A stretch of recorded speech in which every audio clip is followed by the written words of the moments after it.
في الظهور الرسمي الأول لنادي الزمالك تحت قيادة المدير الفني يانيك فيريرا أمام سيراميكا كليوباترا في الدوري، نادي الزمالك نجح في الخروج بانتصار بهدفين. ولكن بالرغم من الانتصار، الزمالك كان عنده مشاكل واضحة جدا، خصوصا في الشق الدفاعي وفي جزء التحولات الهجومية.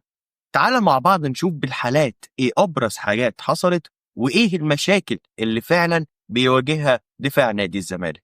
أول حاجة عايز أوريها لك هو الشكل الدفاعي لنادي الزمالك. نادي الزمالك كان بيلجأ لطريقة 4-2-3-1 بمحورين ارتكاز، وعبد الله السعيد هو الواحد اللي بيتحرك قدام المحورين بأدوار دفاعية قليلة شوية.